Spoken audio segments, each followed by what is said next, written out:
Bon matin, c'est Mathieu. Donc aujourd'hui, on fait une vidéo légèrement différente de d'habitude. Je vais faire une review des 3000 km de ma Smart 42 2009. Puis je vais vous parler des qualités et des défauts. Parce que les défauts, c'est pas ça qui manque du tout. Il y en a à revendre. Pourquoi j'ai choisi la Smart et pourquoi je l'ai gardée malgré ses défauts. Donc, premier avantage, malgré que ce soit seulement une voiture 2 places, on a beaucoup d'espace. Donc là, je vais aller mettre ma gyro-roue à l'intérieur.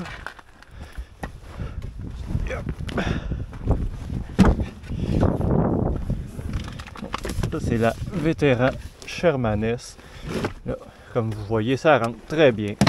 Pas de problème. On va juste la coucher pour pas casser la fenêtre en roulant. Comme ça. Et voilà. Donc, quand on ouvre les portes, on est accueilli avec des beaux petits tapis de papillons, de la roche sur le plancher. En tout cas, tout ce que vous avez toujours rêvé d'avoir. Et puis bon, première chose que vous allez remarquer, vous allez dire, hey, il n'y a pas de miroir.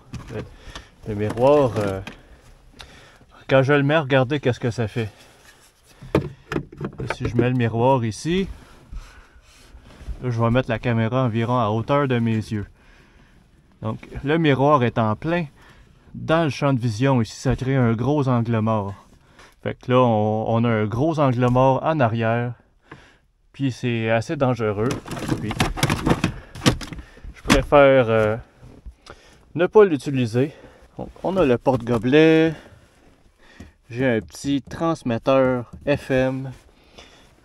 Pas grand-chose.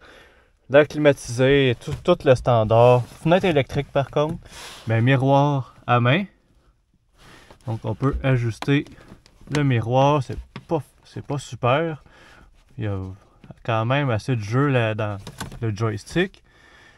Et puis côté passager aussi, c'est pas électrique donc, mais on peut facilement se rendre en conduisant. Fait qu'on peut juste le bouger comme ça en conduisant, mais c'est pas l'idéal.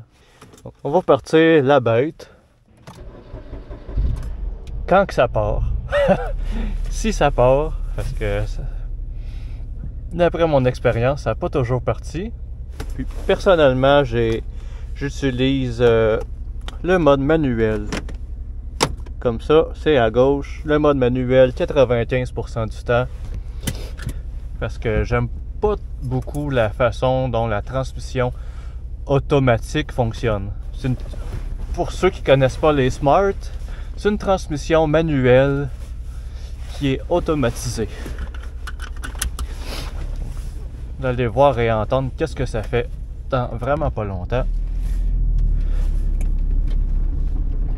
Donc quand on pèse sur la pédale d'accélérateur, on peut sentir la clutch, l'embrayage engagé.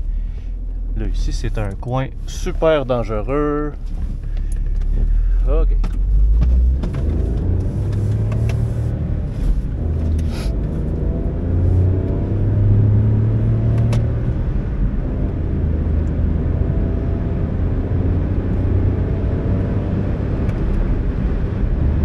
Là, je voulais vous laisser entendre un peu le son du moteur.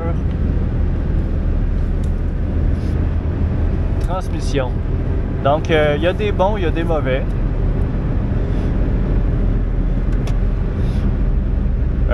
Les ratios sont, selon moi, très bons.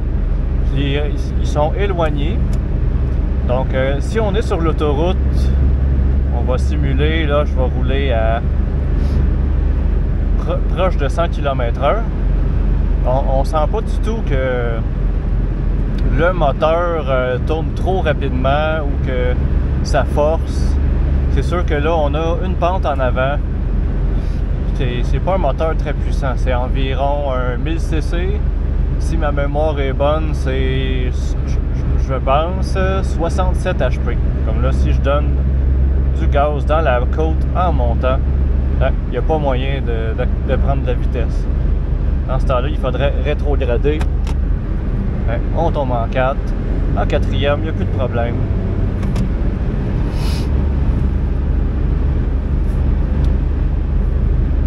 Point négatif. Quand je l'ai acheté, déjà le klaxon ne fonctionnait plus. Autre point négatif, les phares avant de jour ou de soir sont vraiment horribles. Puis pour les ajuster, il faut les retirer. Puis pour les retirer, il faut défaire tous les plastiques autour de l'auto, les bumpers. Ça finit que j'ai dit bon, on va laisser faire. Et puis j'utilise les hautes. J'utilise les phares longue portée pour que les gens me voient. Bon. Point négatif, fiabilité.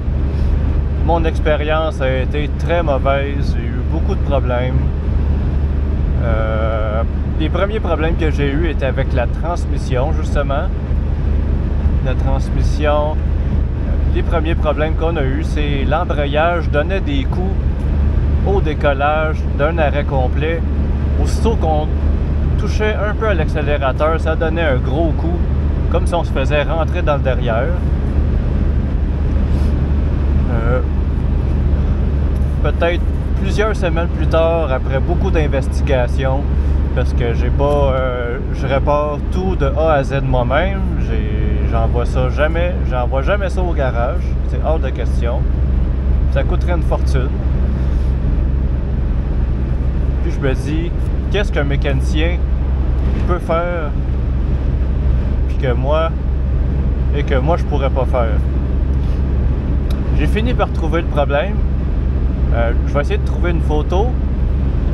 Mais le problème, c'était il y avait le connecteur de l'actuateur d'embrayage. Et puis celui-ci n'était pas rentré jusqu'au bout. Même si je pesais très très fort dessus, ça rentrait pas plus loin. Et puis la raison, c'était qu'il y avait un seal de caoutchouc qui causait de la friction, qui l'empêchait d'aller plus loin. Donc j'ai mis du lubrifiant silicone sur le caoutchouc et puis c'est allé beaucoup plus loin. Depuis ce temps-là, le problème s'est complètement réglé. Plus de problème, ni d'embrayage, ni de... La transmission aussi avait des problèmes aléatoires, multiples. C'était vraiment l'enfer. Par exemple, je partais de chez mon ami qui est assez loin de chez moi. Et puis l'auto a passé les rapports, passé les vitesses jusqu'à 1, 2, 3, 4, 5 et puis était resté complètement saisi en 5e vitesse. Pas moyen de rétrograder. Donc, qu'est-ce que j'avais fait? C'est que j'étais décollé de la 5e vitesse. J'ai été prendre l'autoroute le plus rapidement possible. Puis j'ai réussi à me rendre chez moi en brûlant un peu l'embrayage.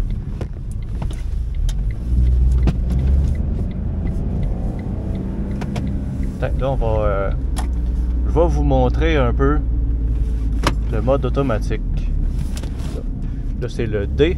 Quand on est en D, c'est automatique. Vous allez voir comment c'est bizarre. Donc, première. On roule à peine 20 km/h. On est en 3e vitesse. 30 km/h. C'est beaucoup trop rapide. Je veux dire, par rapide, je veux dire que à chaque fois, ça donne un coup. Là, 4e vitesse. Là, on sent le moteur a aucune puissance parce que les tours moteurs sont trop bas. Donc, on va faire la comparaison. Là, c'est pas si pire. Si on pèse un peu plus, c'est mieux. C'est raisonnable. Mais si si on pèse pas assez sur la pédale, c'est vraiment justement les rapports sont... La transmission passe les rapports beaucoup trop rapidement. Puis donc c'est ça. Là, je me remets en automatique. Comme ça, je peux être plus léger sur la pédale.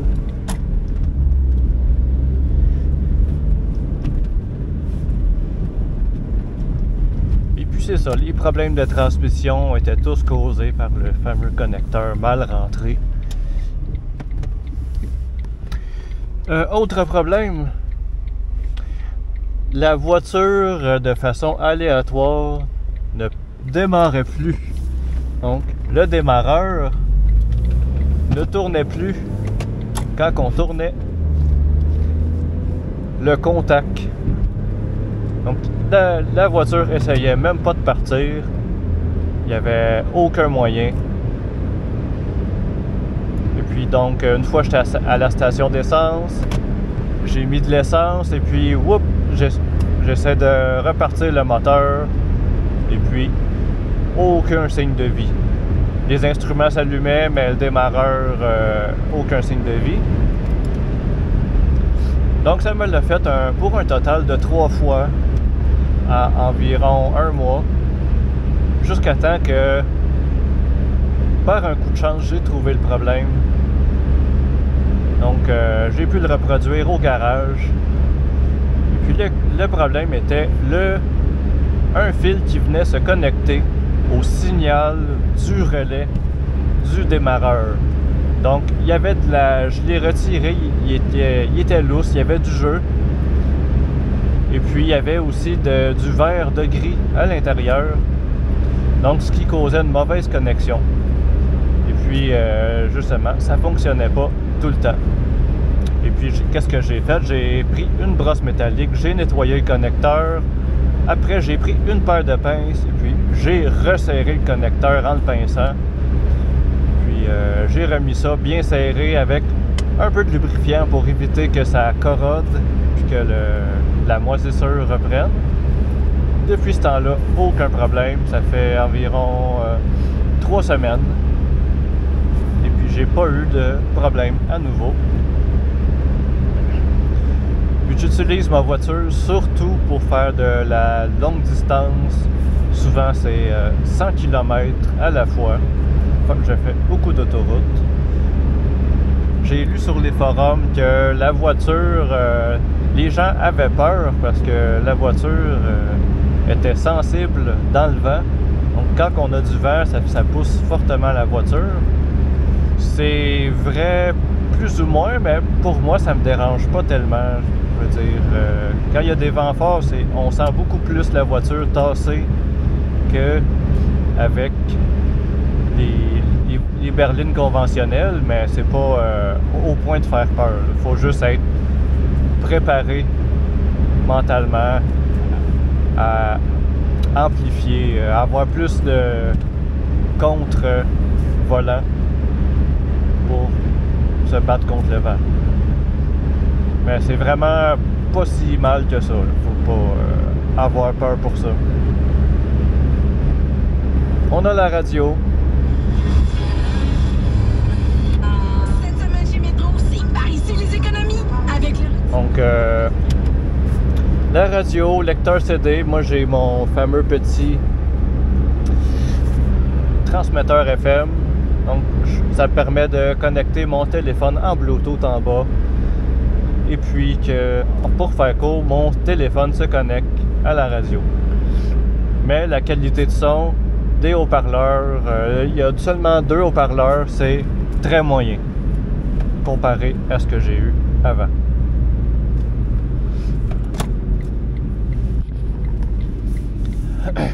Les points positifs, il faudra en parler aussi. Les points positifs, la grosseur, évidemment. Très petite voiture. Ça m'est arrivé à plusieurs reprises de pouvoir la stationner dans des espaces que les gens se sont mal stationnés. Et puis, avec une Smart, on peut se stationner, mais avec une autre voiture, j'aurais pas pu. Donc, un avantage, la grosseur. La maniabilité, on peut tourner très rapidement. Si vous avez à faire un demi-tour en ville, c'est très facile. Le stationnement, c'est hyper facile. Comme vous voyez, si je fais mon angle mort à droite, on voit mal à cause de la gyroroue, mais si je fais mon angle mort à droite, on fait l'angle mort par la vitre en arrière. C'est assez drôle quand vous n'êtes pas habitué. Donc, miroir, d'origine c'est pas très bon, mais là j'ai rajouté les petits, les moyens miroirs 3 pouces angle mort qui aident énormément parce que les miroirs originaux sont trop zoomés, donc on voit pas beaucoup. Autre point positif, le facteur fun. C'est une voiture qui est très fun à conduire. Et puis aussi, c'est spacieux. En hauteur, c'est spacieux. Donc, même si vous êtes une grande personne, en hauteur, vous ne devriez pas avoir de problème. Votre tête a beaucoup d'espace en haut.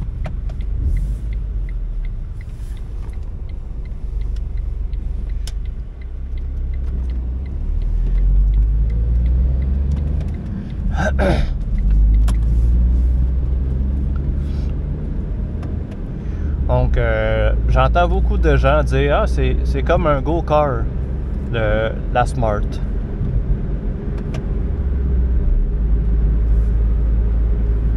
Donc, c'était ça, la grosseur. J'ai ajusté les jets de lave-glace parce qu'originalement, ça envoyait les jets dessous les essuie-glaces. Et puis ça finissait par couler à terre. Donc ça fait environ 3000 km au total que j'ai eu avec ce véhicule.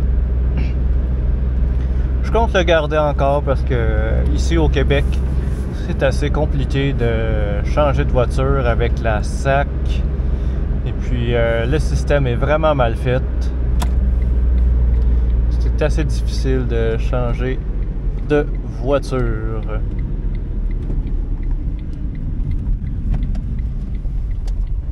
Donc là,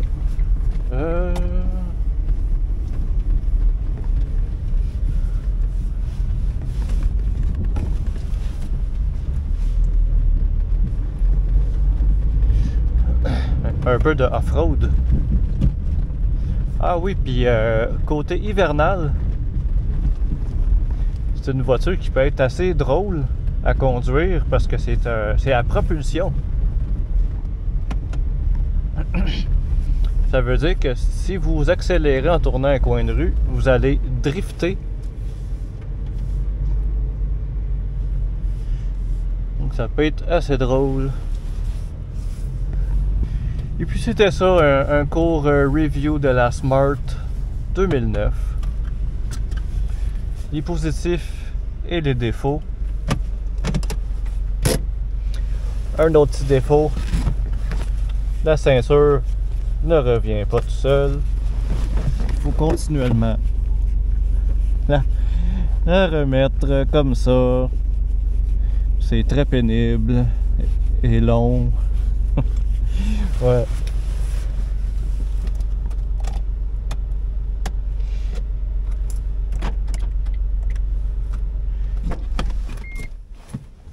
Non, mais je sais pas, est-ce que j'ai pas l'instant envie de changer de voiture. Ça risque d'être je vais la garder aussi longtemps que je peux pour l'instant. Je suis pas une personne qui aime les voitures en général, de toute façon. Désolé pour le vent. Donc, ça paraît pas, mais c'est très spacieux si vous avez à transporter des grosses boîtes, ça m'est arrivé. Vous pouvez pencher le siège et ça devient une plateforme, le côté passager. Donc, moi, je vais enlever ça. Tiens, pas de problème, il y a de la place. Si vous voulez transporter des grosses planches, vous pouvez laisser la porte, la tailgate ici, ouverte. Et puis vous pouvez fermer ça. Ou bien l'été, qu'est-ce que je fais souvent, c'est que je laisse ça ici ouvert. Quand j'ai les deux fenêtres ouvertes en avant, si j'ai pas la fenêtre en arrière ouverte, ça crée de la turbulence, c'est très désagréable et bruyant. Et puis, les gens me crient « Ah, ta valise est ouverte! » Non, c'est pas une valise, c'est une vitre. Mais bon. Ça va être assez pour la Smart, parce que là, j'ai une review bien meilleure à faire. J'ai ça ici, la vétéran Shermaness. Bonne journée!